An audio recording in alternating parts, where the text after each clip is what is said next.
My dear brothers and sisters, as you said, today's topic is the gang fighting. As you know, that we have talked about this topic even last November, I remember, when there was some sort of gas attack and other kind of crimes. But within this couple of months, it's increased so much that during the last couple of weeks, we can see very local here in the Hackney area and in the Myland area, here in East India Dock Road, very close to us. It is so much increased last couple of days. Some deaths taken place, and some others are seriously in hospital, struggling with their life. All these is happening here. Now, this increase of knife attack is so much. The official statistics says that the knife crime rose by 23% in the capital. 23% increase is more than the crime in New York City, which is known for many crimes. So now let us think about why all this happening, the crimes are happening, and what we can do about this topic. First of all, let us we start from ourselves. The family, the parents, are they providing right tarbiyah to their children, right education, right upbringing? Or everybody is busy with the modern lifestyle of busyness, individualism, busy with their own life, forget about the children, they are in their own life, they have their social media, they have their mobile phone and internet, busy with them, and gangsters outside, part of the gang culture. This important task, this is the important duty upon the shoulder of the parents. As Allah subhanahu wa ta'ala said, "Qu anfusakum wa ahlikum nara." Protect yourselves and your family from the fire. So, and also Rasulullah sallallahu alaihi wasallam said, "الرجل راعٍ على أهل بيته وهو مسؤول عن رعيته والمرأة راعية على أهل بيت زوجها وهي مسؤولة عنهم." The man is guardian and responsible for his family, and the woman is a guardian and responsible for her family. So, all of us will be answerable to Allah, whatever we've done for our children. If they turn to something which is totally corrupted and wrong, who will be responsible first for that? The house, the home, the parents. In another hadith, Rasulullah sallallahu alaihi wasallam said, "ما من عبد يسترعيه الله رعية يموت يوم يموت وهو غاش لرعيته إلا حرم الله عليه الجنة." And a slave of Allah makes him in charge. Allah make him in charge of people, family, responsible, parents, and he dies while he is not sincere to them, did not do perform his duty towards them. Allah will make paradise, Jannah, haram, forbidden for him. That is a serious message for the parents. And the home is a main source of the inspiration for the children. And this is an amana from Allah to them. Some of the Salaf Salihin said, "Inna Allah subhanahu wa ta'ala yas'alu al-walid an waladihi yawm al-qiyamah qabla an yas'al al-walad an walidih." Allah subhanahu wa ta'ala is going to ask the parents about their duties towards their children before asking the children their duties towards their parents. Abdul ibn Mas'ud radiallahu anhu, a companion of the Prophet sallallahu alaihi wasallam, said, "Awwid al-sighar al-khayr, fa inna al-khayra 'ada." That you make sure your children grow good habits, good deeds of this good habit. Because the good deeds, if they are practicing good deeds from earlier stage of the life, it becomes their habit and it will continue.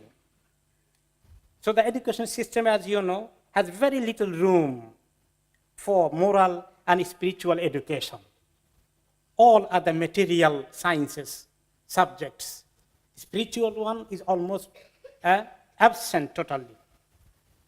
That vacuum should be filled by the parents and the home environment. That is a very number one reason why children are becoming to that direction. Any research will tell you the criminal way of the children going to the crime, one of the main reasons they did not get right upbringing from their home. This is the number one cause. Number two is the peer pressure and the gang culture. When they go to school and outside in the street, they are slowly mixing with other, young people. So most of the young offender commits offense because of his association with the wrong friends, and will slowly adopt the gang culture, learning from each other and influenced by each other. And that is very powerful influence. If home is not taking care, protection of them, then it will be going to this gang's hand. That's why Rasulullah sallallahu alaihi wasallam emphasized to choose the good friends and companions. We need to, for ourselves, have the good friend, and helping our younger generation, they are associated with the good friends, not the wrong one. And as you know, how people get all this habit of drug addiction, how it happened? Through the wrong friends. Smoking, how? Through the wrong friends. This way, we have to save them protect them from the wrong friends, and help them to find the good friends. Of course, we can't tell them stay 24 hours at home. They need to go out, but you should seek for them the good companionship.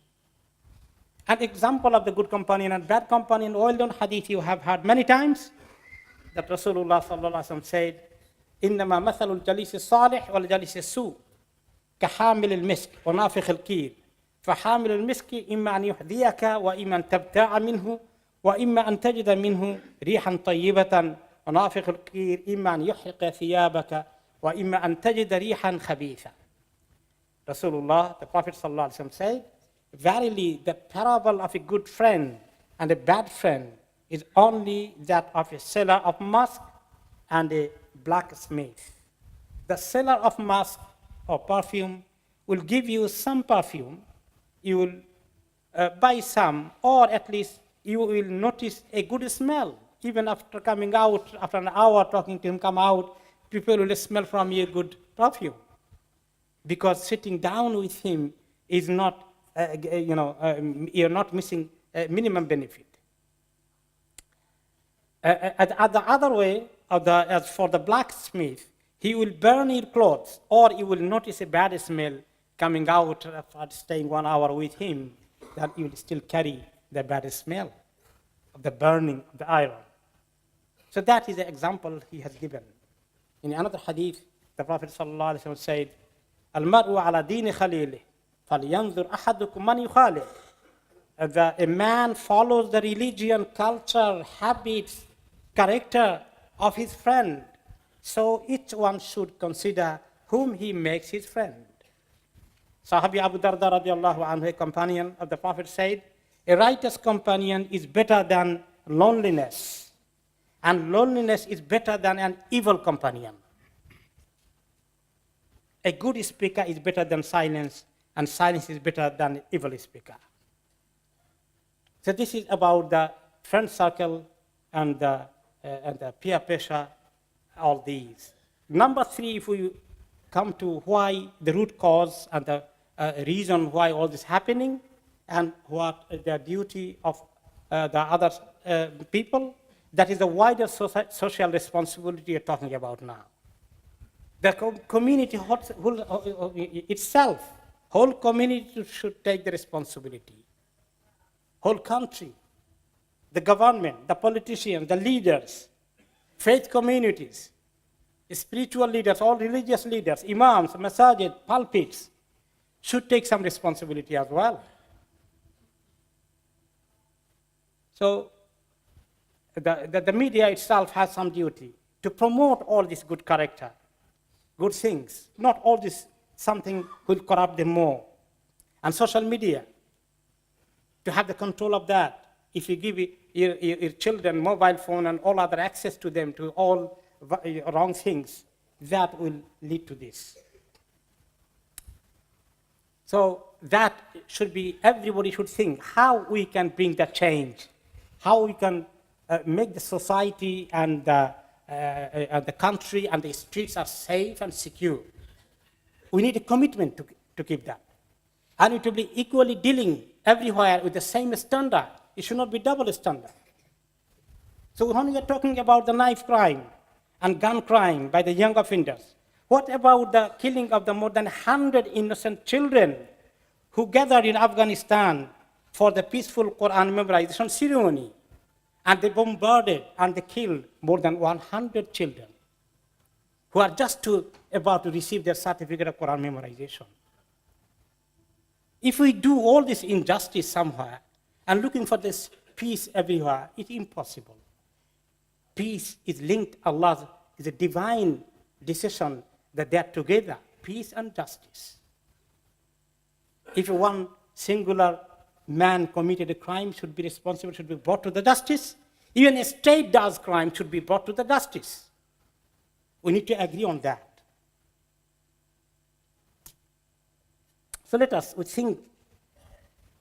look at a comprehensive approach, how we can bring the peace, safety and security into the society, and make sure that every life is valuable and precious. So we have a moral duty to achieve this. I just was looking in the media after the crime. I found there is some campaign happening by some young people in Hackney. One of the activists of that good campaign said, we are trying to guide these children to let them know that their life is not going in the right direction. He also said, I want to say to them, this is not the life. All the music that you listen to, which glorifies this kind of thing, all the money that you see, all the cars that you see people driving, they are being sold a lie. They are being sold a false narrative. And we are here to change that narrative for them, for the young people. It's a very good way of starting. But we need to add to that. Without teaching the moral education, and religion plays a big role here, that we need to come together to agree that this country will be going to a more wrong direction if we don't come back to teach the children the moral education.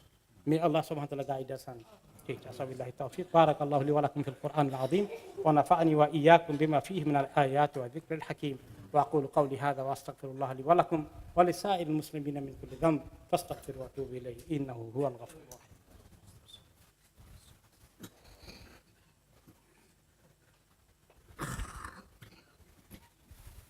الحمد لله نحمده ونستعينه ونستغفره ونعوذ بالله من شرور أنفسنا ومن سيئات أعمالنا من يهده الله فلا مضل له ومن يضلل فلا هادي له وأشهد أن لا إله إلا الله وحده لا شريك له وأشهد أن سيدنا محمدا عبده ورسوله اللهم صل وسلم وبارك على محمد وعلى آله وصحبه أجمعين أما بعد عباد الله اتقوا الله حق تقاته ولا تموتن إلا وأنتم مسلمون واعلموا أن أحسن الحديث كتاب الله وخير الهدي هدي محمد صلى الله عليه وسلم وشر الأمور محدثاتها وكل محدثة بدعة وكل بدعة ضلالة وكل ضلالة في النار وعليكم بالجماعة فإن يد الله مع الجماعة وصلوا على البشير النذير إن الله وملائكته يصلون على النبي يا أيها الذين آمنوا صلوا عليه وسلموا تسليما اللهم صل وسلم وبارك على عبدك رسولك محمد وارض اللهم عن الأربعة الخلفاء الراشدين المهديين الذين قضوا بالحق وبه كانوا يعدلون أبي بكر عمر وعثمان وعلي